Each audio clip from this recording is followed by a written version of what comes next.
I was going to donate my kidney to my son in silence, until my grandson screamed a secret that left him penniless. There are secrets that tear you apart from the inside, like shards of glass cutting with every breath. Today, I'm going to tell you something I never thought I'd tell. And if you, for just a second, feel like this sounds familiar, I only ask that you leave a like and subscribe. It will help me to keep unburdening myself. My name is Isabel Thompson. I'm 62 years old, and I live in a small neighborhood on the south side of San Antonio, where every neighbor knows each other's story, where the aroma of strong brewed coffee mixes with the sound of the bells from St. Joseph's Church every morning at 7. My hands are weathered from 40 years of washing other people's clothes, of ironing shirts that were never mine, of preparing meals that others enjoyed while I settled for the leftovers. This October morning, while the sun was still fighting to filter through the curtains of my small living room, the phone rang with that urgency only bad news brings. It was Ethan, my 42-year-old son, with that broken voice I'd recognize anywhere in the world. "Mom, I need to see you. It's urgent. I'm at City General Hospital." I didn't ask any more questions. I put on my navy blue shawl, the same one I had used to take him to the doctor when he was 5 and had fallen off the swing set at the park. I grabbed my handbag, the pleather one I'd bought at the Mission Flea Market 10 years ago, and I left for the hospital on the first city bus that came by. City General smelled of disinfectant and broken hopes. The hallways echoed with the sound of hurried footsteps and the muffled cries of families receiving news that would change their lives forever. I found Ethan in a waiting room, his face pale and his hands trembling, accompanied by Celine, his wife, who greeted me with that forced smile she had perfected over their 15 years of marriage. "It's my kidneys, Mom," Ethan told me, blunt and without the tenderness a mother expects to hear when her child is sick. "They're failing. I need a transplant or—" He fell silent, but his eyes completed the sentence his lips didn't dare to speak. I felt the hospital floor sink beneath my feet.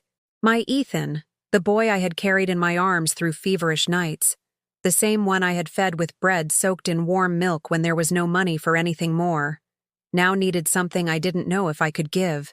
"And what are the doctors saying?" I asked, trying to keep my composure while a storm of fear and despair raged inside me. "That we need to find a compatible donor. They've already tested Celine, my sister Patricia, even Ian, my 17-year-old son who's lived with me since he was 8. No one's a match," Celine answered with a coldness that sent a shiver down my spine. "No one, except you, Mrs. Thompson." The words hung in the air like thick smoke. I was a match. I could save him. Without a second thought, without considering my age, my health, or the consequences, I took Ethan's hands in mine. They were the same hands I had taught to write, the same ones I had bandaged when he hurt himself playing soccer on the cracked pavement of our street. "If my kidney will work for you, I'll give it to you. Don't think twice, son." A mother would give her whole life for her children. I expected to see gratitude in his eyes. I expected a hug, a tear, a "thank you, Mom" that would tell me I still meant something to him. Instead, Ethan exchanged a strange look with Celine, a look I couldn't interpret at the time, but which now, remembering it, makes me nauseous. "Well, it's about time you made yourself useful," Ethan muttered, his words landing on my heart like sharp stones. Celine nodded and added with that smile that never reached her eyes, "We just need you to sign some papers, ma'am, to streamline the process. We don't want to make this any slower than it has to be." I just sat there, in that blue plastic chair, feeling something break inside me. It wasn't my heart, because that had fractured years ago every time Ethan treated me like a stranger instead of the woman who had brought him into the world. It was something deeper, something to do with the dignity I had been losing drop by drop, like water escaping from a leaky faucet. I remembered when Ethan was little and would get sick. I would stay up all night, placing cool cloths on his forehead, singing him the same songs my mother had sung to me. I remembered the times I sold my only gold bracelet to buy him new shoes for school, the nights I went without dinner so he could have a second helping of beans. But I also remembered something more recent. Last year, when Ethan and Celine bought a new car and didn't even invite me to see it. The Christmases where they arrived late for the dinner I had started preparing at dawn, ate in silence, and left early because they had more important commitments. My birthdays they forgot, the times I was sick, and no one asked how I was doing. "Okay," I finally said, my voice sounding strange even to my own ears. "Whatever you need."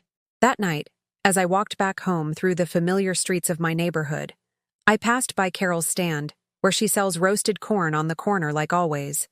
She greeted me with a genuine warmth I no longer found in my own family. "How are you, Isabel? You look worried." "Everything's fine, Carol. Just tired." But it wasn't exhaustion I felt. It was the weight of a lifetime of giving without receiving, of loving without being loved back, of sacrificing myself without anyone valuing those sacrifices. When I got home, I found Ian, my grandson, studying at the dining room table. His presence was the only thing that made that house still feel like a home. Since he came to live with me when his parents separated, he had filled the empty spaces with his laughter, his endless questions, and that pure love only grandchildren know how to give. "How did it go, Grandma? You look sad." "It's nothing, sweetie. Just went to the doctor with your dad." Ian looked at me with those intelligent eyes he had inherited from his grandfather, my late husband Robert.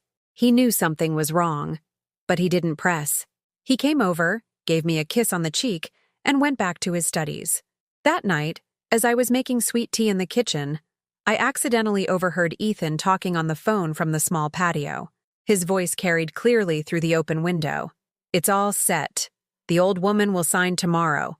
Within a week, both the house and the savings will be in my name. After the transplant, we won't have to pretend we care anymore." The words hit me like a punch to the gut. The house where I had lived for 30 years, where I had raised my children, where I had cared for Robert until his last day. The savings I had scraped together dollar by dollar, working since before dawn, saving every coin I could to ensure a future for Ian. It had all been a trap, and I, like a fool, had fallen right into it.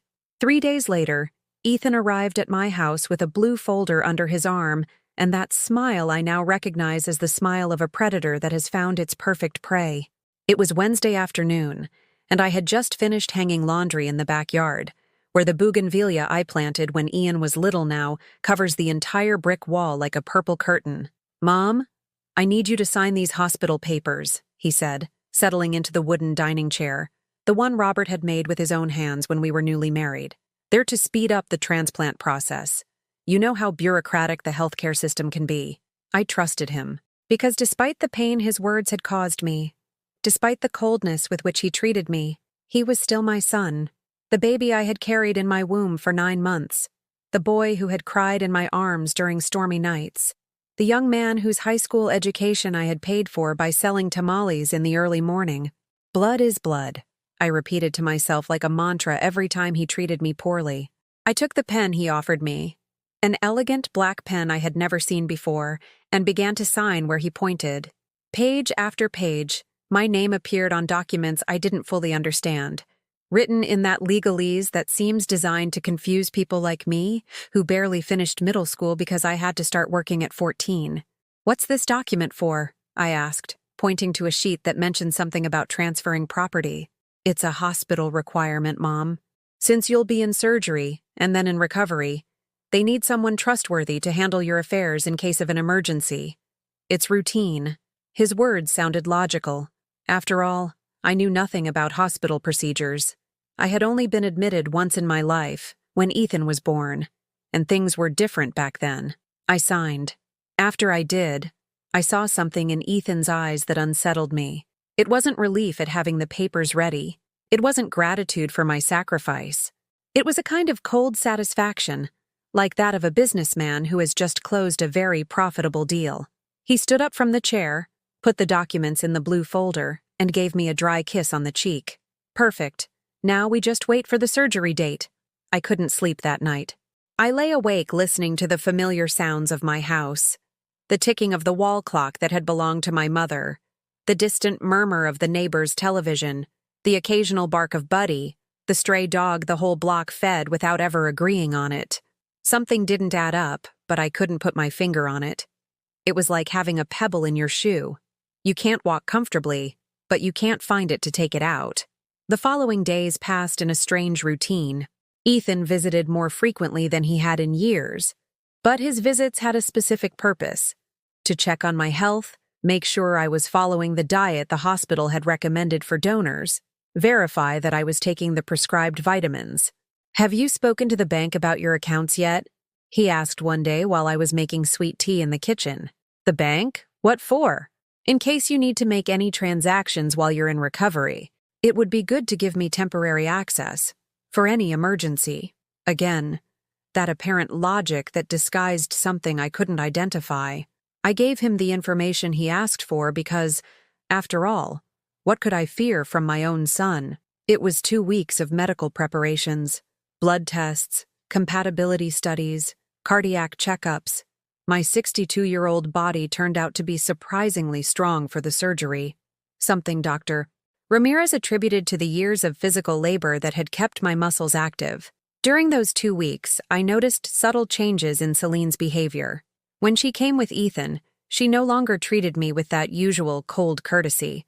Now there was something different in her attitude, a kind of nervousness she concealed by constantly looking at her cell phone. One afternoon, while we were waiting for the results of the final test, I heard her whisper to Ethan in the hospital hallway, "Are you sure she won't figure it out? What if she asks questions?" "She won't ask anything. She never asks anything. That's her problem," he replied with a harshness that cut through me like a dagger. My problem was trusting my family? My problem was loving unconditionally? My problem was believing that after 40 years of sacrifice, I had earned the right to be treated with respect?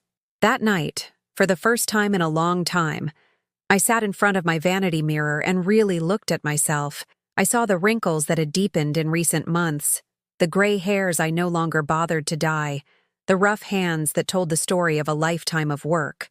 I saw the eyes of a woman who had given everything and was preparing to give even more. But I also saw something I didn't expect.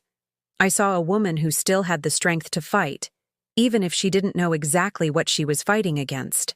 The next day, while Ian was at school and I was organizing the hospital documents on my nightstand, I found a copy of one of the papers I had signed.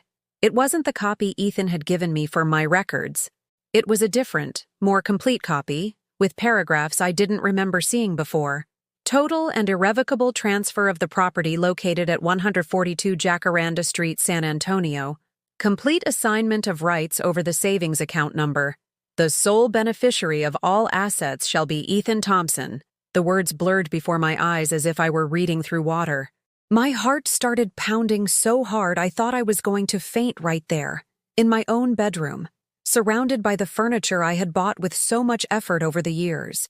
It wasn't just my kidney they had asked for. It was my entire life, my house, where my children were born and where I had cared for Robert during his long illness. My savings, every dollar saved with the discipline of someone who knows what it means to have nothing. My future. The future I had planned to live alongside Ian, watching him grow, helping him through college, being the grandmother I had always dreamed of being. I had handed it all to Ethan on a silver platter, wrapped in the gold foil of my maternal love and blind trust. I sat on the edge of the bed and cried as I hadn't cried since Robert's death. But these tears were different. They weren't tears of loss or grief. They were tears of humiliation, of betrayal, of a rage so deep I didn't know how to contain it. How could I have been so naive? How could I have handed over 40 years of work and sacrifice without even reading what I was signing? But above all, how could my own son have planned this so coldly? I didn't sleep that night. The rage burned inside me like a fever that couldn't be broken. The shadows in the room seemed thicker, and each tick of the clock was a reminder of my naivety. At 4 a.m, I got up and walked barefoot to the kitchen. I made coffee, but the aroma, which always comforted me, tasted of betrayal this time. I sat at the table with the copy of the documents in front of me, the yellow light from the lamp highlighting the words that were stripping me of my dignity. I couldn't sit still. I had to know if this was real, if I wasn't misunderstanding legal terms. I looked for the flashlight Ian used for camping trips and headed to my neighbor Carol's house. She had worked for years as a paralegal at a law firm. If anyone could help me decipher that tangled language, it was her. I knocked on the door softly, aware of the hour. Carol appeared in a robe, her hair still in curlers. Seeing my face, she didn't ask a thing. She invited me in, poured coffee, and sat with me. I showed her the documents. It took her less than 10 minutes to read what had shattered my heart. "Isabel," she whispered, looking at me with those eyes that understand others' pain. "This is a full transfer of your house and your accounts. There's no going back once it's signed." I felt dizzy. Carol held my hand. "Who asked you to sign this?" "My son," I replied, my voice breaking. Carol took a deep breath. "We can try to avoid it. There are lawyers who specialize in family fraud, but you need proof. Witnesses, recordings, anything that shows he deceived you." Her advice lit a spark of hope. I said goodbye with a silent hug and returned home as dawn was breaking. Ian was still asleep, his peaceful breathing filling the hallway. I leaned over to look at him, and in his face, I found the strength I needed. I couldn't leave him with a future destroyed by his father's greed. During breakfast, Ian noticed my expression. "Grandma, did something happen?" I took a breath. For the first time, I decided not to protect Ethan with silence anymore. I told him everything, from the hospital calls to the trap of the papers. My grandson's eyes widened as if the world was collapsing around him. "No way!" he exclaimed, banging his fist on the table. "Dad wouldn't—" His voice broke, but then it hardened. "Grandma, we have to do something. I can record his conversations. I can look through his phone when he comes over. We'll find something." That same day, Ian began to watch discreetly. He set his phone to record every time Ethan visited. 3 tense days passed. Ethan came with fake smiles, talking about the transplant as if it were a routine procedure, never suspecting his words were being recorded. One afternoon, while checking some messages, Ian caught the sentence that would change everything. "Celine, as soon as the surgery is done, we move the money. The old woman won't even notice." That recording was the knife that cut through the lie. But we still needed more. Carol connected us with Mr. Davies, a lawyer with a firm voice who was well-versed in cases of elder financial abuse. He listened in silence as we told him the story. "There's a chance," he said finally. "But you must act cautiously. If they realize you know, they might move faster. I need you to go with me to the notary's office tomorrow to get a certified copy and verify the date and conditions of the signing." That night, Ian and I barely slept. We held each other in silence, aware that we were entering a dangerous game. I was afraid that Ethan, feeling cornered, would react violently. My own son, being afraid of him, tore me apart. The next day, at the notary's office, the lawyer confirmed the worst. The document was legal, with my signature and fingerprints. "The only way out," he explained, "is to prove there was deceit, that you signed believing it was for medical purposes. We need witnesses or proof that your son pressured or lied to you." I showed him the recording. Davies nodded with a spark of satisfaction. "This helps. It also helps that you aren't familiar with complex legal terms. It's an indication of abuse of trust. I'll prepare the lawsuit." We returned home exhausted, but with a glimmer of hope. However, fate had another stab in store. That same afternoon, Ethan arrived unannounced. He had a tense expression. "Mom, I need the keys to the house," he said abruptly. "The surgery has been moved up, and I need to make sure everything is in order." I noticed Ian clench his fist. "Why the keys?" I asked. "Because after the transplant, you won't be able to take care of things." His voice turned cold. "Besides, it's not just your house anymore." The silence grew heavy. Ian stepped forward. "Dad, stop lying. We know what you did." He took out his phone and played the recording. Ethan's face contorted with rage. "Are you spying on me, you brat?" he yelled, lunging toward him. I stepped between them. "Stop it, Ethan." I felt my heart pound. "It's over." Celine, who was with him, turned pale. She took a step back, muttering something unintelligible. Ethan looked at us with fury, but also with a flash of fear. He knew the proof was irrefutable. "You're going to regret this," he spat before storming out, slamming the door so hard the frame shook. The following days were a whirlwind of lawyers, court dates, and protection orders. Mr. Davies filed the lawsuit for annulment based on fraud and abuse of trust. Carol testified as a witness, recounting the early morning I came to her with the documents. The judge granted a temporary injunction preventing Ethan from touching any property or accounts until the case was resolved. Meanwhile, Ian never left my side. He made me chamomile tea every night and studied beside me so I wouldn't be alone. His presence was the balm I needed. And in the midst of it all, a sweet memory surfaced. Robert, my late husband, always used to say, "Blood doesn't guarantee love, but true love creates its own blood." I looked at Ian and understood those words. On the day of the first hearing, Ethan showed up in a wrinkled suit, his face hardened. Celine was not with him. Her absence spoke louder than 1,000 words. During the session, his lawyer tried to argue that I had signed with full knowledge. But the recording, the copy of the documents, and the testimonies of Carol and Ian painted a different reality. The judge, stone-faced, ordered an investigation into family fraud. We left the courtroom with our hearts pounding. It wasn't a final victory, but it was a huge step. Outside, the San Antonio sun beat down, illuminating the bougainvillea adorning the plaza across from the courthouse. I felt that for the first time in years, I could breathe without that tightness in my chest. That night, Ian and I had dinner in silence. It wasn't sadness, but a strange peace. "Grandma," he said suddenly, "you have no idea how much I admire you." I hugged him, feeling that true love doesn't always come from where you expect it. The days turned into weeks. The legal process moved forward.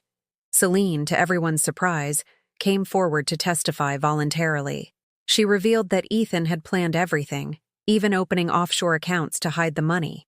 Her testimony sealed the fate of the case. When the ruling finally came, the judge declared the transfer null and void due to duress and deceit. The house and the accounts were returned to my name. Furthermore, Ethan would face felony fraud charges. I didn't feel joy, but a profound exhaustion. I had won, yes, but the price was accepting that my own son had tried to destroy me. As we left the courthouse, Ian took my hand. "The important thing is that we're together," he whispered. I nodded, with tears that this time were not of pain, but of relief. That night, as I looked up at the sky from my bougainvillea-covered patio, I knew something in me had changed forever. It wasn't just a legal victory. It was the rebirth of a woman who had learned not to let love be confused with submission. The days following the verdict left a strange taste in my mouth, a mix of relief and emptiness. I walked through the house as if touring a battlefield after the war. Everything was still standing, but every corner reminded me how close I had come to losing it all. I found myself stroking the walls, the windows, the chairs Robert had made, as if needing to confirm they were still there, that they still belonged to me. Ian tried to distract me. He took me to the farmer's market on Saturdays, carried the bags of fruits and vegetables, and joked with the vendors to make me laugh. But even in those moments, a weight remained lodged in my chest, because although I had gotten my house and savings back, I had lost something I would never regain: trust in my own son. One afternoon, while preparing a chili in the kitchen, there was a knock at the door. I opened it to find Celine, Ethan's wife. She was alone, her eyes red from crying. "May I come in?" she asked quietly. I hesitated for a moment but stepped aside. She sat at the table, wringing a handkerchief in her hands. "Isabel, I want to apologize. I knew what Ethan was planning, but I didn't have the courage to stop him. I was afraid of losing him, of him leaving me with nothing. But when I saw how far he was willing to go, I knew I couldn't be an accomplice anymore." I listened in silence. Her confession didn't erase the damage, but at least it showed that guilt was eating away at her too. "You did the right thing by testifying," I replied, "even if it was late." Celine looked down. "They're going to convict him, Isabel. And even though it hurts, I think he deserves it. I'm going to live with my sister in Baton Rouge. I just wanted to tell you that Ian was always more of a son to you than he ever was to us. Take care of him." She left without looking back. That night, Ian found me lost in thought on the patio. "What did she say?" he asked. "That your father is going to pay for what he did," I replied, "and that I have to take care of you more than ever." Ian hugged me. His warmth gave me strength. The following months were relatively calm. The case against Ethan moved slowly, as these processes often do, but every step confirmed his guilt. The whole neighborhood was whispering. Some looked at me with pity, others with morbid curiosity. I kept to my routine, doing laundry, cooking, watering the bougainvillea. Life seemed to want to return to normal, though the wound was still open. One Sunday afternoon, while Ian was studying at the table, we received an unexpected call. It was from the hospital. "Mrs. Thompson, we need you to come in. Your son Ethan has had complications." My heart lurched. Despite everything, I rushed to the hospital. When I arrived, I found him in a bed, gaunt, with a vacant stare. There was no trace of the arrogance that had always defined him, just a defeated, fragile man who could no longer hide his vulnerability. "Mom," he whispered, barely audible. I moved closer. I took his hand. For a few seconds, we were mother and son again. I saw the little boy I had cared for through fevers, the teenager who dreamed of being a football player. And then, reality returned. "Why, Ethan?" I asked, tears in my eyes. "How could you try to destroy me?" He closed his eyelids as if trying to escape my gaze. "I don't know. Greed, resentment. I thought you never gave me enough. But now I understand that I was the one who never gave you anything." His words were like a dying breath. The doctors explained that his kidney condition had worsened. Without a transplant, he wouldn't live long. I felt a whirlwind of emotions. A part of me wanted to turn my back on him, to let life make him pay for what he had done. But another part, the one that still recognized him as my son, couldn't ignore his suffering. That night, I spoke with Ian. "Your father could die." He was silent for a long time. "Grandma, you've already given too much. If you decide to help him, that's your choice. But let's be clear, you are under no obligation." His words made me think. Motherhood had taught me to give without measure. But I had also learned that limits exist. The next day, Ethan asked to speak with me alone. "I don't deserve to ask you this," he said in a broken voice. "But if you're still willing to donate your kidney, I want to try." I looked at him in silence. I felt a knot in my stomach. I couldn't decide right away. For 3 days I prayed. I asked God, Our Lady of Guadalupe, to guide me. And in the end, I understood something. Donating my kidney didn't mean forgiving everything, nor did it erase the betrayal. It meant that I would remain true to who I am, a mother who, even when broken, doesn't allow herself to fully hate. I accepted. The doctors scheduled the surgery. Ian was by my side at every appointment, caring for me with a tenderness that made me cry in silence. On the day of the operation, as they were wheeling me away on the gurney, I saw Ethan crying like a child. I don't know if he was crying out of fear or repentance, but those tears were the most human thing I had seen from him in years. The surgery was long. I woke up in intense pain, but also with a strange sense of peace. I had done right by my conscience. Ethan survived, though with complications. He was never the same again. Prison still awaited him, but at least he would live to face the consequences. During my recovery, Ian was with me every second. He made me soups, read books to me out loud, and stayed with me even when it hurt to breathe. One afternoon, as he was stroking my hair, he said, "Grandma, what you did was incredible. Not because he deserved it, but because that's who you are." I cried silently. Time moved on. Ethan was sentenced to several years in prison, but with the provision of medical care. Celine vanished completely. I was left with Ian, who soon after got into college on a full academic scholarship. Every time I saw him studying, I felt that all the suffering had not been in vain. One day, I received a letter from Ethan from prison. It said, "Mom, I can never repair what I did to you, but thanks to you, I am still breathing. If you ever forgive me, even a little, I will die in peace." I folded the letter and put it in a drawer. I didn't know if I could forgive him, but I knew I didn't want to live with hatred anymore, and that decision was already a victory. The months passed, and the bougainvillea on the patio bloomed more intensely than ever. Ian hugged me every morning before leaving for class, and I thanked life for giving me a second chance, not with my son, but with my grandson, who taught me that a true inheritance is not in houses or money, but in the love that you sow.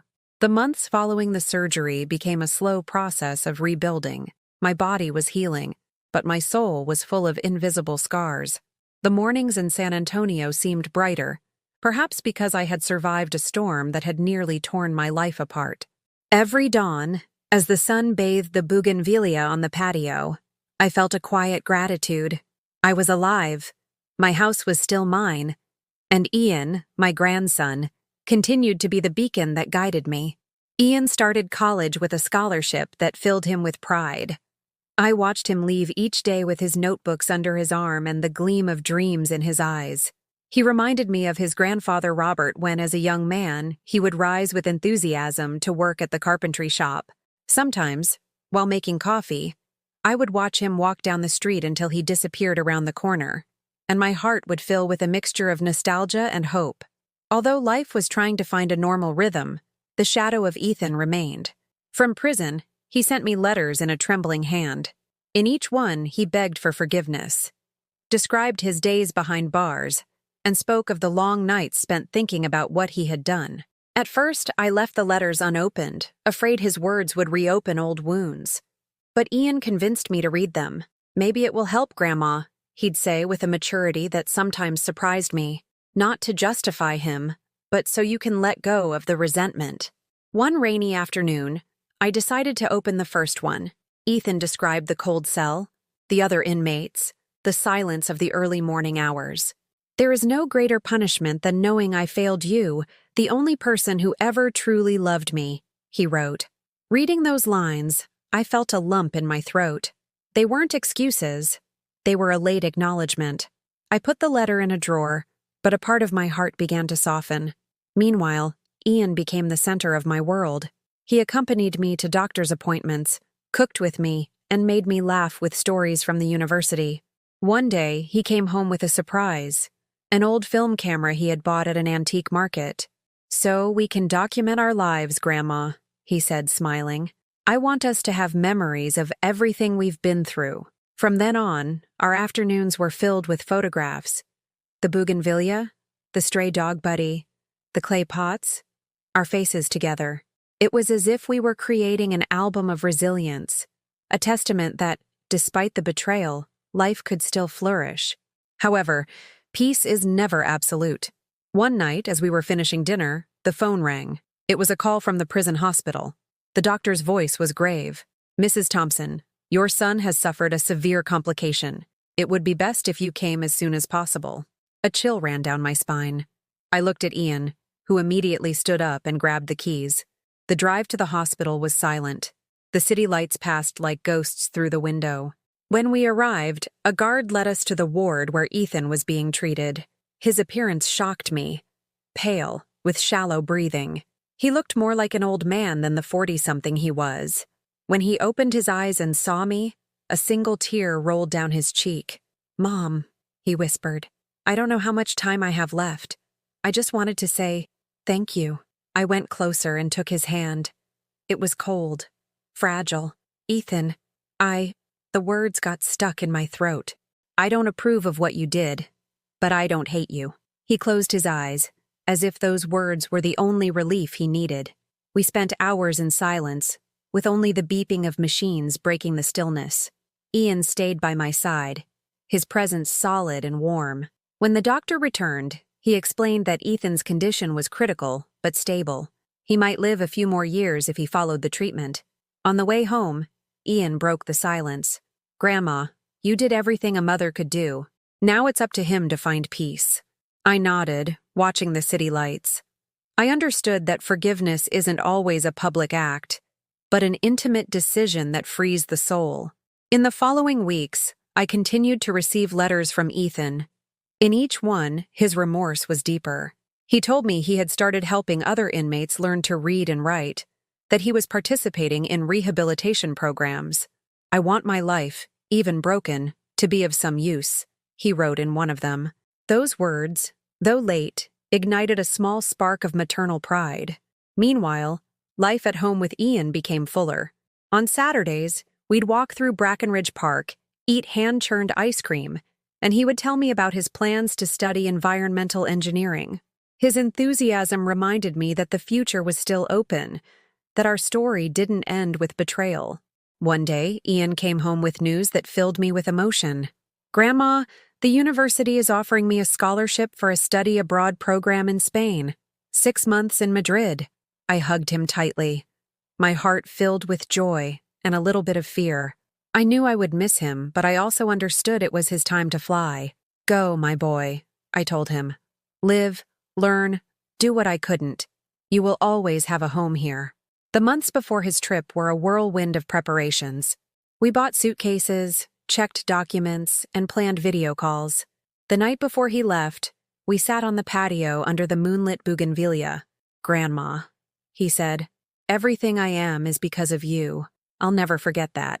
The only thing I ask, I replied, is that you never let resentment guide your life. Hate only chains you. When Ian left, the house fell into a deep silence. At first, the loneliness was heavy, but I also felt a serene pride. I had raised a noble young man, full of values, who was the true legacy of my life. I continued to receive letters from Ethan. One of them, months later, struck me. Mom, I might not get out of here, but every day I try to be better. I teach those who can't read. I listen to those no one listens to. Thanks to you, I learned that love isn't earned with money or deceit. It's earned with actions. And I wasted too much time. If you ever truly forgive me, I want you to know that I am trying to be worthy of that forgiveness. I folded the letter carefully and placed it in the drawer with the others. I didn't know if I would ever say, I forgive you, to his face. But inside me, something had already transformed. I no longer carried the same weight. The seasons changed. The bougainvillea on the patio continued to bloom, more vibrant and red than ever, as if to remind me that life always finds a way to be reborn. Sometimes, on quiet afternoons, I would sit and look at the sky and think about everything that had happened. The betrayal, the pain, the surgery, the prison, the silent forgiveness. And I understood that my story wasn't just one of loss, but of a strength I never imagined I had. When Ian returned from Spain, the house filled with laughter again. He brought me photos of ancient plazas, books, a wool scarf he knitted for me. He told me about his adventures, his friends, his lessons. I looked at him and knew my greatest victory was seeing him grow up free, without resentment, with a heart that knew how to love. That night, as we were having dinner, Ian raised his glass of water and said, "To you, Grandma, for your strength, for teaching me that forgiveness is true freedom." We toasted in silence, certain that, despite the scars, life had given us a peace that no one could take away. With Ian back home, time began to flow differently, as if each day brought a quiet gift I hadn't known how to appreciate before. The house regained its natural sound, my grandson's laughter, our dinner conversations, the aroma of fresh coffee in the mornings. However, deep in my heart, a restlessness lingered, a shadow reminding me that the past doesn't disappear just because one decides to forgive. Ian had become a young man full of ideas. He spoke of projects to clean the San Antonio River, of technology to reforest arid areas. His passion for nature lit up every corner of the house. Many nights, I'd hear him typing out plans on his computer, while I knitted him sweaters for a winter he claimed he no longer felt. "Grandma, life is too short not to try and change the world," he'd repeat with a conviction that filled me with pride. One Friday, while I was taking clothes off the line, an unexpected letter arrived. The envelope bore the prison's seal. It was from Ethan. I opened it with trembling hands. He wrote that he had been granted a hearing to request parole. He wanted to see me before the hearing, to look you in the eye and ask for one last chance, he wrote. I read the letter 3 times. My emotions swirled in a vortex of memories. The son I had cared for through fevers, the man who had nearly stripped me of everything, the prisoner who sent me words of repentance. When Ian came home from the university, I told him. He fell silent, his brow furrowed. "Grandma, if you decide to see him, I'll be by your side," he finally said. "But let it be clear that you have no obligation to forgive him." His voice had the firmness of someone protecting what they love. The prison visit was scheduled for the following week. I barely slept the night before. The images replayed in my mind. The signing of those papers, the courtroom, the hospital gurney. At dawn, I put on my navy blue shawl, the same one I wore the day Ethan first called me for help. I felt that garment carried my entire history. The drive to the prison was silent. Ian drove with a serenity that calmed me. When we arrived, The guards checked our IDs and led us to a cold room with gray walls. Ethan entered, escorted. He had aged. His once dark hair was streaked with silver. His eyes, which had once looked at me with arrogance, were now filled with something I couldn't name. Perhaps humility, perhaps weariness. "Mom." His voice was barely a whisper. I remained standing, observing him. I felt a lump in my throat, but also a strange calm. "I'm listening," I replied. Ethan took a deep breath. "There are no words for what I did. I stole your trust. I almost stole your life. Every night I wonder at what point I became that man. I'm not looking for excuses. I just wanted to see you and tell you that, if they grant me parole, I won't ask you for anything. I just want you to know that I'm trying to be someone different. I teach others to read. I tend the prison garden. I help in the infirmary. Not because I expect your forgiveness, but because I understood that life has no meaning without serving others." His words fell like a slow rain. I looked at him for a long time. I saw in his face the boy who once smiled at me with a chocolate-stained mouth, the teenager who dreamed of buying new sneakers, and the man who almost left me on the street. I felt my heart ache and at the same time, open. "Ethan," I said, my voice firm, "I can't erase the past, but I can't live anchored to it either. I forgive you, not for what you did, but because I don't want resentment to destroy me. What you do with your life now is your responsibility." A tear rolled down his cheek. He bowed his head. "Thank you, Mom," he whispered. We left the prison in silence. Outside, the afternoon sun cast a golden glow on the concrete walls. Ian took my hand. "I'm proud of you, Grandma. Forgiveness is harder than revenge." I nodded, feeling something inside me release. Days later, I learned that the board had granted him parole under strict conditions. The news left me with a mix of relief and fear. I didn't know if I was ready to see him outside those walls, but I understood that everyone has their own path. I had already walked mine. Time moved on. Ian finished his semester with honors and got an internship at an environmental organization. His eyes shone every time he talked about reforestation, about clean water projects. I would listen and think that, despite everything, life had given us a second chance. Our house, once a stage for pain, was now a place of dreams.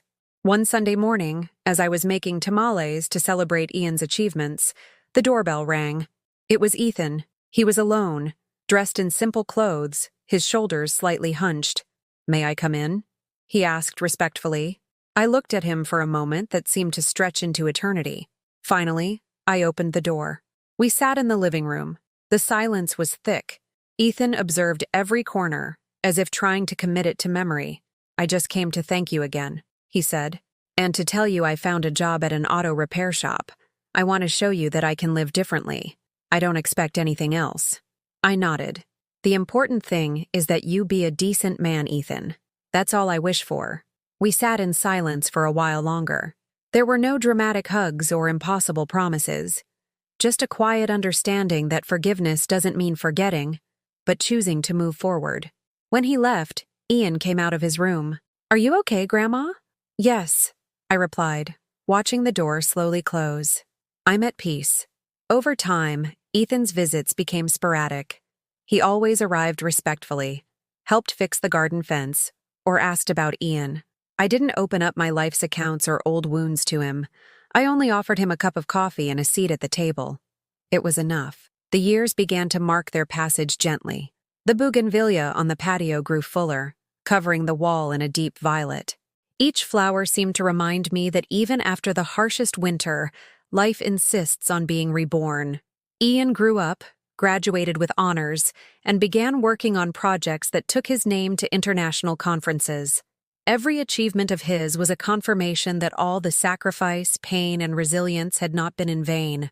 One summer afternoon, as he was preparing a presentation for a conference, he looked at me with a bright smile. "Grandma, I owe everything I am to you." I felt tears welling up, but they were tears of gratitude. I hugged him, aware that my greatest victory wasn't getting the house or the money back, but having sown the seeds of kindness and strength in Ian. That night, I sat on the patio looking at the stars. I thought about my life, about Robert, about Ethan, about every sacrifice, every betrayal.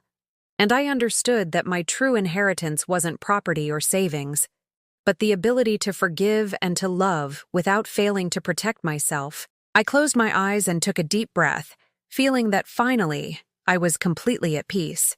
The days settled into a quiet rhythm, but beneath the calm, there was a whisper of change. Ian had received an invitation to work on an international ecosystem restoration project on the Yucatan Peninsula, a job that could open doors for him across the continent. I saw him read and reread the email, his eyes shining with excitement. "Grandma, this is huge," he said, almost breathless. "It would be a full year away, working with scientists from all over the world." My heart filled with pride, and at the same time, a little fear. The boy I had raised as a son was leaving again, this time for much longer. "Go, Ian," I replied. "The roots of a tree are strong when the earth that holds them is good. You already carry that earth in your heart." Weeks of preparation began: paperwork, vaccinations, video meetings. Every night after dinner, we'd talk about the plans, the challenges, the climates he would encounter in the jungle. I listened with a mix of joy and nostalgia. I remembered walking him to kindergarten, and now here was a man who would cross oceans of responsibility. Meanwhile, Ethan continued to visit from time to time. His visits were short, cautious, almost shy. He'd arrive with a bag of sweet bread, help fix the patio fence, or change a light bulb. He never asked for anything, only about Ian and my health. There was a humility in him I'd never seen before. One Sunday afternoon, as I was watering the bougainvillea, he approached with a serious expression. "Mom, I wanted to tell you something. I got a permanent job at the shop and I'm saving money. I don't know if I can ever make up for the damage, but I want to try to leave something good in this world." I looked at him and saw that the arrogance of old had vanished. In its place was a man marked by his mistakes, but also willing to rebuild himself. "Ethan," I said calmly, "deep wounds don't heal overnight. But the important thing is that you keep moving forward with honesty. That's already a start." He nodded, grateful, and in that gesture, I saw a glimpse of the innocence I once knew. The day of Ian's departure arrived sooner than I expected. The San Antonio airport was bustling with travelers and goodbyes. I hugged him tight, breathing in his scent of soap and youth. "Grandma, I'll call every week," he promised. "I'll send you pictures of every tree we plant. Don't forget to eat well," I reminded him with a trembling smile. I watched him walk toward the gate, tall and confident, and felt a part of me fly with him. The house grew quiet again. At first, the loneliness was heavy. I was accompanied by the distant sounds of neighbors, buddies barking, the clock marking the hours with infinite patience. But it wasn't a sad loneliness. It was a pause that allowed me to listen to myself. I found myself reading forgotten books, writing memories of my childhood in a notebook, and even singing old songs while I cooked. One afternoon, checking the mail, I found another letter from Ethan. This time, it wasn't just about regret. He wrote that he was helping other ex-convicts find work, that he had formed a small support group. "Maybe it will never be enough," he wrote, "but every day I try to make my actions a kind of apology to life." His words moved me. They weren't empty promises. They were actions. And though the scars were still there, I felt a calm I hadn't known before. Perhaps forgiveness, I thought, isn't a single moment, but a process that renews itself daily. A month later, an unexpected surprise knocked at my door. Celine. Years had passed since her last visit. She looked different, with shorter hair and a serene expression. "Isabel," she said softly, "I know I have no right to show up like this, but I wanted to tell you that I'm grateful for the example you set. Because of you, I understood that fear can't rule your life. I work at a support center for women who have experienced abuse. Maybe I can never make up for my silence, but I'm trying to do something good."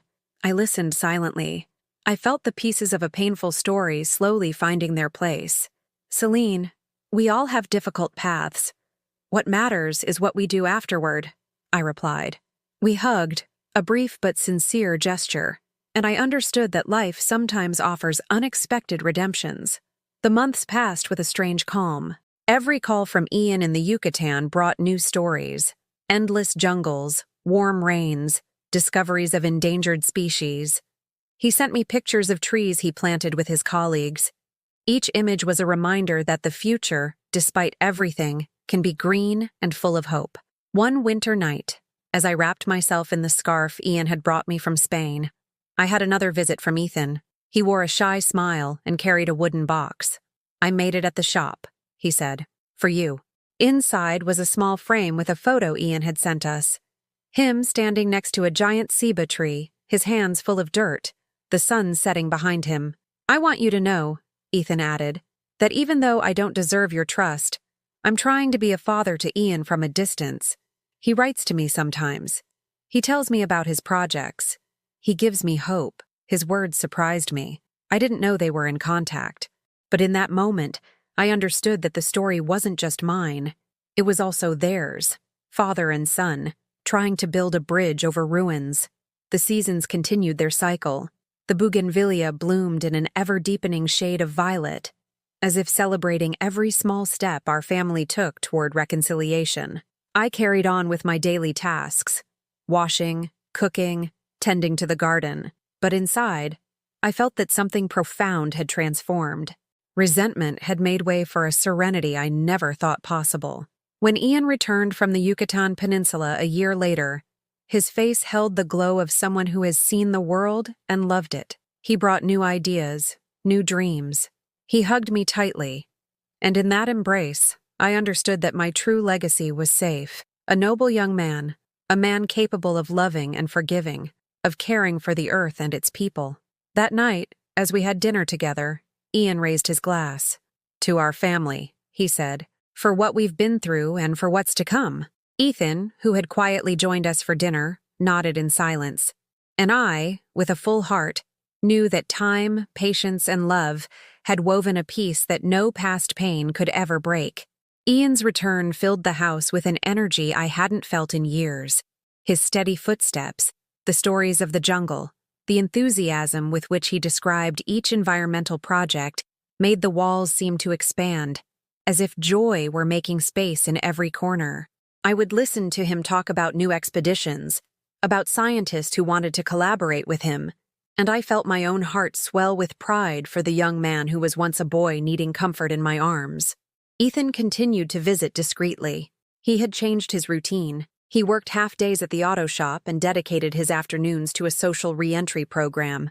He told me about it in a low voice, as if still afraid I wouldn't want to hear. "I help guys getting out of prison find jobs, Mom," he'd say with a different kind of light in his eyes. Sometimes I would watch him as we had coffee on the patio, and I was surprised by the comfortable silence that was beginning to grow between us. A silence without resentment, filled with acceptance. One afternoon, Ian sat across from me with a folder in his hand. "Grandma, I've been working on a project to bring clean water to rural communities. They want me to lead the initiative, but I'll need to travel to different regions for several months." I looked at him, feeling a slight knot in my chest. "Son, the world needs people like you. I only ask that you take care of yourself." His smile was a silent promise of caution. While he prepared for this new challenge, I continued with my daily life. The bougainvillea on the patio was fuller than ever. I watered it each morning, grateful for its violet hue that seemed a reminder that beauty endures even after the storms. In the afternoons, I would sit and write in my notebook, recording memories I didn't want to lose. The songs my mother used to sing, the smell of freshly baked bread from my childhood, the small joys that life gave me. One day, Ethan arrived with an unexpected proposal. "Mom, the re-entry program needs a place to hold woodworking workshops. I was thinking maybe we could use the old workshop in the back, if you agree." I looked at him, surprised. The workshop was a space Robert had used for his woodworking, a place full of memories. I hesitated, but the idea of that space being used to teach a trade to people looking for a fresh start seemed like a beautiful tribute to my husband. "Yes, Ethan," I replied. "Bringing that workshop back to life would be something your father would have loved." The repairs began. Ethan worked diligently, sanding, painting, and fixing shelves. Sometimes 2 other formerly incarcerated men would help him, men with tired eyes who, like him, were looking for a second chance. I watched them sweat under the sun and felt that in that workshop, something more than wood was being crafted. Dignity was being crafted. Meanwhile, Ian left for his new project. Before he went, he left a note on the kitchen whiteboard. "Grandma, every seed we planted together is blooming. I love you." That sentence stayed with me during the lonely mornings and reminded me that true love always finds a way to remain. The weeks passed, and the workshop transformed into a space full of light and the smell of freshly cut wood. Ethan taught woodworking classes to young people and adults looking to rebuild their lives. Some afternoons, I would sit in a corner and watch as the students' clumsy hands became steady and sure. I saw in their faces the same mix of fear and hope I had once seen in Ethan's. One evening, as the last rays of sun lit up the workshop, Ethan approached me with a small wooden stool in his hands. "I made this for you, Mom," he said, "so you can sit here and watch what we're building." I took the stool, moved. It was simple, but every nail, every grain, spoke of sincere effort. I sat down and felt that somehow, the broken pieces of our family were finding a new way to fit together. With the arrival of winter, Ian returned for a few days. He walked into the workshop and was amazed. "Dad, Grandma, this is incredible." His voice echoed among the wooden beams. "This place smells like hope." Ethan smiled, shyly.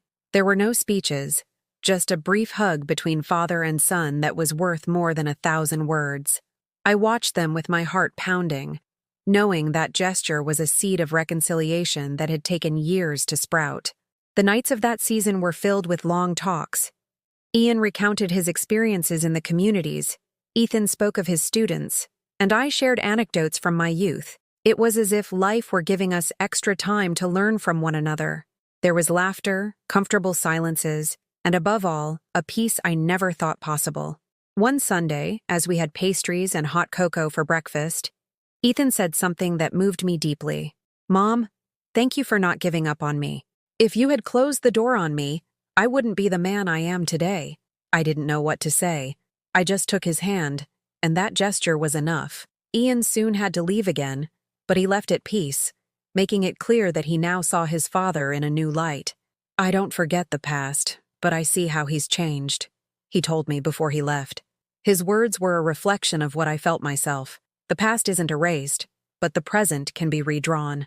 Over time, the woodworking shop became a gathering point for the neighborhood. Curious neighbors would stop by to learn, and some young people found a trade and a purpose there. The bougainvillea on the patio seemed to celebrate each new piece of wood, each story of overcoming that crossed the threshold of my home. I, who had once feared losing everything, now looked at my life with wonder. Not only had I recovered my home and my peace, but I was watching my family rebuild itself, not from forgetfulness, but from truth and shared work. And every night before I slept, I gave silent thanks for this second chance that life, against all odds, had given us. The months following the workshop's flourishing brought a serenity I had rarely felt in my life. Every morning when I opened the windows, the smell of freshly cut wood mixed with the aroma of the bougainvillea, creating a fragrance that seemed to tell the story of everything we had overcome. The laughter of the apprentices arriving early for their woodworking classes became the soundtrack of my days, a constant reminder that even broken lives can find a new rhythm. Ethan worked with a discipline that surprised me. I watched him sand pieces of wood, patiently teach how to measure, gently make corrections.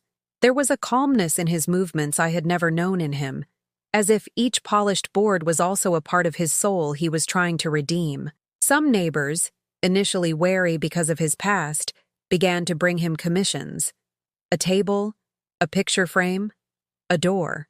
Little by little, the workshop became a hub for everyone. One April afternoon, while serving coffee to the students, I heard Ethan tell them, "Wood teaches you to wait. You can't force it. If you rush it, it cracks. And life is like that." His words made me pause. It was as if I were listening to a different man, one who had learned to look at the world with humility. Ian, for his part, continued to travel to different communities. He called me every night from faraway places, telling me how they were installing water systems and planting trees. His voice, full of enthusiasm, reminded me that love also means letting go of those you love. Every time I hung up the phone, I would sit in silence for a few minutes, grateful for the path he was forging. One day, I received an unexpected letter from Ethan. He didn't leave it on the table or hand it to me in person. He mailed it, as if he wanted me to read it in solitude. It said, "Mom, I've come to understand that forgiveness isn't something you ask for once. It's something you prove every day.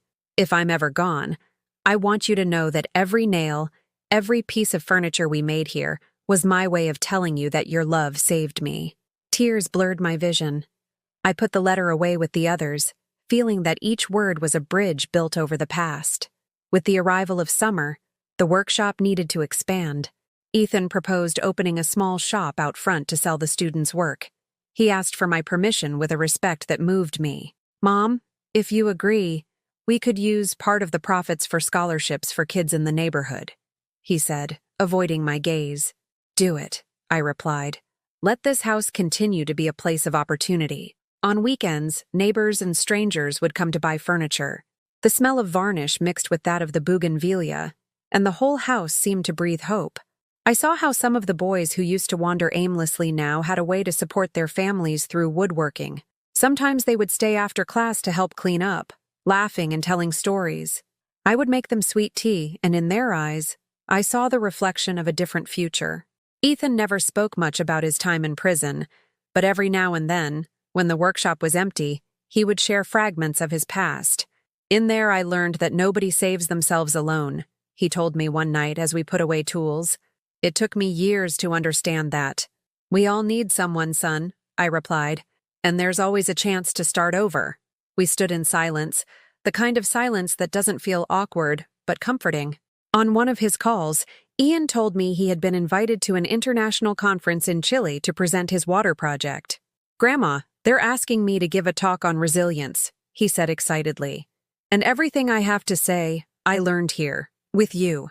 His words filled me with a quiet pride. I thought about the chain of decisions and sacrifices that had brought us here. The pain, the betrayal, the forgiveness. Everything, somehow, had led to this moment. Celine's visits also became more frequent.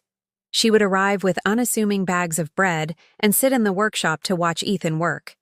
They didn't talk much, but in their gestures, there was a new respect. A silent acknowledgement that they were both trying to mend something bigger than their old relationship. One afternoon, as I was pouring coffee, Celine took my hand. "Thank you, Isabel," she whispered. "Thank you for not giving up on any of us." I smiled at her. At this point, we no longer needed explanations. Over time, the workshop was recognized by a local community foundation that supported grassroots initiatives. They gave us a small award and a wooden plaque, which we placed at the entrance. On the day of the ceremony, Ian was able to be there. He wore a white shirt that highlighted his tanned skin from his travels. When they presented the plaque, Ethan looked at me and, in a barely audible voice, said, "This is yours, Mom. Without you, none of this would exist." I, who had once believed my life would end in silence and solitude, found myself standing before a group of neighbors and friends who were applauding. I felt tears burning my eyes, but not from sadness. They were tears of gratitude, of victory. That night, back at home, Ian sat beside me on the patio. "Grandma, do you realize what you've accomplished?" he asked. "From that moment when they almost took everything from us, this place is now a symbol of hope for so many." I looked up at the starry sky and took a deep breath. "Sometimes, life breaks us to show us what we're made of," I replied. Summer gave way to a mild autumn. The bougainvillea began to lose some of its flowers, but its color remained intense.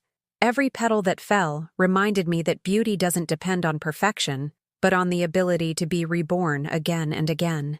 And I, who had known the deepest betrayal and pain, understood that the real victory wasn't in getting revenge or clinging to resentment, but in building something that would last, something that would speak of love even after the storm. The autumn progressed with its golden light, and a breeze that filled the patio with dry leaves. The bougainvillea, though less lush, maintained a deep violet that brightened the walls. The workshop had become a landmark in the neighborhood. Every afternoon, new apprentices arrived, some young people looking for a trade, others adults wanting a second start. I would prepare pitchers of sweet tea or pots of strong brewed coffee, and from the kitchen, I'd listen to the constant hammering, the scraping of sandpaper. The laughter and concentrated silences. It was a sound that, somehow, healed old wounds. Ethan worked from dawn till dusk. His posture, once tense, now moved with the confidence of someone who has found a purpose. I was amazed to see the patience with which he taught the most inexperienced students. When one would get frustrated, he would smile and say, "The wood reminds us that everything takes time. No one can rush the growth of a tree." One evening, at the end of the day, he sat with me on the patio. "Mom, I never thought life would give me a second chance like this. Every day I spend in the workshop, I feel like I'm giving something back, even though I know I can't erase the past." "What matters is what you do now," I replied. "Redemption isn't about forgetting, it's about building." While the workshop thrived, Ian continued to travel the country with his water project. He would occasionally send me voice messages from remote places, hidden rivers, villages with children laughing as they saw clear water gush from a pump for the first time. Every time I listened, I felt my heart travel with him. His words were like seeds of hope planted within me. One day, I received a call that changed the routine. It was from the prison hospital. An old cellmate of Ethan's, recently released, had relapsed into drinking and was asking to see him. Ethan asked me to go with him. I hesitated, but I agreed. At the hospital, I watched as my son spoke with the man, offering advice, reminding him of the importance of seeking help. I saw a compassion in Ethan I had never perceived before. As we left, he told me, "If someone had talked to me like that in my worst moments, maybe my path would have been different." I hugged him without saying a word. Sometimes, silence is the best response. The news from Ian kept coming. He wrote to tell me he had been invited to represent his project at an international forum in Brussels. "Grandma, your story inspires me when I talk about resilience," his email read. I replied that his every achievement was a light for our family, a confirmation that true love is the strongest legacy. Celine also began to appear more often. She would sometimes come to help in the workshop or just to say hello. One afternoon, as we were polishing a table, she confessed to me, "Isabel, I've learned that fear makes us complicit in injustice. You taught me not to stay quiet." Her sincerity moved me. There was no longer resentment in her voice, only a quiet gratitude. With the arrival of winter, Ian returned for a brief visit before his trip to Europe. He entered the house with an energy that lit up every corner. He stood for a long time in front of the wooden pieces displayed in the workshop and smiled. "Dad, Grandma, this is more than just a workplace. It's a symbol of who we are now." Ethan visibly moved, just nodded. That night, the three of us had dinner together. Ian talked about his plans in Brussels, Ethan told anecdotes about his students, and I listened, feeling that life had given me back something more valuable than any fortune: the ability to share a meal in peace. After so much pain, that simple dinner was a miracle. The days passed, and the neighborhood began to recognize the workshop as a space for learning and solidarity. The city offered support to expand its activities. Ethan, modestly, accepted only what was necessary. "I don't want this to lose its soul," he said. "People come here to learn, to rebuild, not to make a business out of it." One Saturday, during a small furniture exhibition, an elderly woman approached me. "Mrs. Thompson, your son changed my grandson's life. He was lost before, now he wants to be a carpenter. Thank you for raising a man who inspires others." I felt tears well up, but they were tears of pride. I looked at Ethan, who was talking with a group of young people, and I understood that his transformation was real. The day Ian left for Brussels, we went with him to the airport. While we waited for the boarding call, he took my hand. "Grandma, everything I am, everything I talk about in my speeches comes from your strength. Never forget that." "I only did what a grandmother does," I replied, smiling. "Loved you."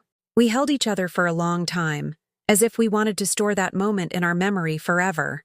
On the way home, Ethan and I walked in silence. During the drive, he confessed, "When I was in prison, I used to dream about walking like this again, by your side, without guilt crushing me. Thank you for not closing the door." "The door was always there, son," I told him. "You were the one who decided to walk through it." The following weeks passed with the serenity of a mild winter. The workshop continued to grow. The neighbors looked after it as if it were their own. and some of the young people who had started as apprentices were now teaching others. Every time I walked in and saw the finished pieces, the neatly arranged tools, I felt that this workshop was more than a physical space. It was living proof that wounds can be transformed into creation. One evening, as the sun set, Ethan brought me a small wooden box. "I made this for you," he said. "Inside are some letters I never dared to give you. Read them when you feel you need to." I hugged him, moved by his gesture. I didn't open them right away. I wanted that gift to rest for a while. A reminder that some words are best savored when the heart is ready. Winter ended, and spring brought new flowers. The bougainvillea was reborn with an even more intense color, as if celebrating every step we had taken. I sat on the patio, breathing in the fresh air, and thought about the long road we had traveled. The betrayal, the surgery, the trials, the forgiveness, the rebuilding. It had all led me to this moment of peace. I looked at the house, the workshop, the memories, and I understood that life isn't measured by what is lost, but by the ability to start again. And there, under the orange twilight sky, I felt that my story had finally found its true ending, not in pain, but in the certainty that love, when it is real, knows how to reinvent itself, again and again. Spring brought with it an early warmth, a sun that caressed the walls of the house and made the violet of the bougainvillea shine as never before. The workshop was full of life. The apprentices worked with enthusiasm. The sound of saws and the scent of new wood mixed with the soft music from an old radio Ethan had repaired. I would sit in a corner with my notebook, watching the light filter through the windows and paint every speck of dust suspended in the air gold. That workshop, once a refuge for painful memories, was now a place of creation and hope. Ethan had changed in a way that, months ago, would have seemed impossible. His gestures were patient, his voice serene. In every movement, in every instruction to the young people, you could see a new man, someone who had learned that true strength lies in service. When a student accidentally broke a board, he would smile and say, "That's life. Sometimes something has to break so we can learn how to make it better." I would listen to him and think about the long road we had traveled together, from deceit and betrayal to this calm that felt like a miracle. One afternoon, while I was preparing lunch for everyone in the workshop, I received a video call from Ian in Brussels. His face, lit by the light from a European window, reflected a joy that filled me with pride. "Grandma, I just finished my speech. I talked about the importance of family roots, about how you can be reborn even after adversity. I told a little bit of our story." He paused, his voice cracking. "When I said your name, everyone applauded. Tears blurred my vision. "I'm so proud of you, son," I whispered. "You're the proof that love can transform any wound." That night, as the workshop fell silent, Ethan sat beside me on the patio. The moon cast a silver light on the purple flowers. "Mom, I heard the call. Ian is an extraordinary man. Thank you for raising him when I didn't know how." "He's giving you a second chance, too," I replied. "Life surprises us when we least expect it." Ethan nodded, and for the first time in a long time, he rested his head on my shoulder, just like when he was a little boy. The weeks passed in a peaceful routine. I wrote in my notebook every day, as if to record that peace can arrive even after the fiercest storm. The workshop continued to grow. Now they didn't just teach woodworking, but also small reading and writing workshops for the neighborhood kids. Sometimes, as the sun set, neighbors and students would linger on the patio to share stories. I would listen to their laughter and feel that my house had transformed into a collective refuge, a place where hope had a name and a face. One Sunday, as I watered the plants, Celine arrived with a tray of bread. She sat with me in the shade of the bougainvillea. "Isabel," she said softly, "thank you for allowing all of this to happen. You gave us the chance to change." I looked at her and saw sincerity in her eyes. There was no resentment or fear left, only gratitude. I took her hand and smiled. Life always offers new paths. The important thing is having the courage to take them. Later, Ethan joined us. He brought a small wooden box he had been carving for weeks. "This is for you, Mom," he said, handing it to me. "Inside are the letters I never dared to write to you before. Each one is a piece of what I learned by your side. I opened the box and saw envelopes dated over the last few years, from the darkest days in prison to the recent moments in the workshop. I didn't read them right away. I preferred to feel the weight of that wood as a symbol of what we had rebuilt. With the arrival of summer, Ian came home. He brought stories from Europe, photographs of distant cities, and a light in his eyes that spoke of new horizons.